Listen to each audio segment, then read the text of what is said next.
매출은 사상 최대인데 이익은 상장하고 처음으로 적자를 냈다고요? 이게 대체 무슨 상황일까요? 네, 오늘은 바로 엔터테인먼트 업계의 거인 하이브가 내놓은 아주 흥미로운 어찌 보면 좀 미스테리한 성적표를 같이 뜯어보려고 합니다. 자, 먼저 좋은 소식부터 볼게요. 2025년 3분기에 하이브가 벌어들인 돈 무려 7,272억 원입니다. 이게 어느 정도냐면요. 말 그대로 창사 이래 분기 최고 매출이에요. 정말 어마어마한 숫자죠. 그런데 말이죠. 바로 그 성적표에 동시에 찍힌 숫자가 이겁니다. 영업손실 422억 원. 그러니까 이익이 아니라 오히려 손해를 봤다는 거죠. 그것도 상장한 이후로는 단 한 번도 없었던 최초의 적자입니다. 아니, 어떻게 회사가 돈은 역대급으로 많이 벌었는데 동시에 손해를 볼 수가 있는 걸까요? 정말 이상하죠? 자, 지금부터 이 재무 미스터리의 실마리를 하나씩 풀어보겠습니다. 세계적인 엔터기업 하이브의 내부에서 지금 어떤 일이 벌어지고 있는지 같이 한번 들어가 보시죠. 사실 하이브의 이번 3분기 실적은요, 단순히 매출은 올랐고 이익은 떨어졌다, 이런 간단한 얘기가 아닙니다. 이걸 자세히 들여다보면 지금 K-팝, 아니 전 세계 음악 산업 전체에 불고 있는 거대한 변화의 바람을 읽을 수가 있어요.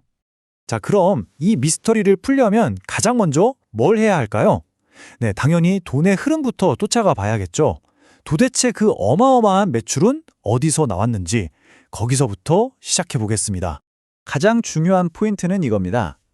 요즘 엔터사들이 돈을 버는 방식 자체가 완전히 달라졌다는 거예요. 예전처럼 앨범 판매에만 목을 매던 시대는 이제 끝났습니다. 무게의 중심이 완전히 다른 곳으로 옮겨갔는데 하이브의 실적이 바로 그 결정적인 증거가 되는 거죠. 자, 이 그래프를 한번 보시죠. 정말 흥미롭습니다. 하이브의 매출을 끌어올린 진짜 주인공, 바로 콘서트입니다. 2,450억 원, 압도적이죠? 반면에 우리가 흔히 K-팝의 상징이라고 생각하는 앨범 판매는요, 오히려 작년보다 11.5%나 줄어들었어요. 돈이 어디서 나고 어디서 줄었는지 확실히 보이죠? 자, 그럼 여기서 또 다른 질문이 생기죠. 콘서트로 저렇게나 돈을 많이 벌었는데 대체 그 돈은 다 어디로 간 걸까요? 왜 이익은 마이너스가 된 걸까요? 이제 재무제표의 반대편, 즉 회사가 돈을 쓴 내역, 바로 비용 쪽을 들여다볼 차례입니다. 좋습니다. 그럼 하이브 측의 공식적인 입장은 어떨까요? 우리 이익 다 어디 갔냐는 질문에 회사는 과연 뭐라고 답하고 있는지 한번 들어보시죠. 하이브가 꼽은 이유는 크게 두 가지입니다. 첫째는 북미 사업을 싹 뜯어 고치는 과정에서 예상치 못했던 일회성 비용이 크게 발생했다는 거고요. 둘째는 캐치아이 같은 새로운 글로벌 그룹을 키우기 위해서 지금 당장 돈을 엄청나게 쏟아붓고 있다는 겁니다. 한마디로 미래를 위한 투자였다는 거죠. 이런 걸 회계 용어로 빅베스라고 부르기도 하는데요. 말 그대로 큰 목욕을 한다는 뜻이에요. 앞으로 더 깨끗하고 건강하게 나아가기 위해서 지금껏 쌓여있던 문제나 비용을 이번 기회에 한꺼번에 싹 털어버리는 그런 전략이라고 보시면 됩니다. 자, 이게 좀 복잡하게 들릴 수 있는데요. 아주 기가 막힌 비유가 하나 있습니다. 하이브를 하나의 거대한 발전소라고 생각해보는 거예요. 그러면 이 상황이 훨씬 쉽게 이해되실 겁니다. 보세요. 발전소의 전력 생산량은 역대 최고였죠? 이게 바로 기록적인 콘서트 매출입니다. 그런데 동시에 앞으로 더 많은 전기를 생산하기 위해서 새로운 터빈을 짓는, 즉 구조조정이나 신규 아티스트에 투자하는 건설 비용이 어마어마하게 들어간 거예요. 그러니까 지금 당장은 돈을 버는 것보다 짓는 데 더 많이 쓴 셈이죠. 보통 이런 어닝 쇼크, 그러니까 충격적인 실적이 나오면 주가는 폭락하기 마련이거든요. 그런데 신기하게도 하이브 주가는 크게 흔들리지 않았어요. 왜일까요? 그건 바로 시장, 특히 투자자들이 지금 당장의 숫자 너머에 있는 전혀 다른 무언가에 베팅하고 있기 때문입니다. 시장이 왜 패닉에 빠지지 않았는지 그 이유가 이 한 문장에 아주 명확하게 담겨 있습니다. 현재 주가를 정당화할 유일한 논리는 2020년 BTS의 투어가 재개될 때 이익이 폭발적으로 늘어날 거라는 시나리오뿐이다. 네, 바로 이겁니다. 모두가 2020년을 보고 있다는 거죠. 그러니까 보는 관점이 완전히 다른 거예요. 단기적으로 보면 아니 적자까지 낸 걸 보니 이 회사 문제 있는 거 아냐?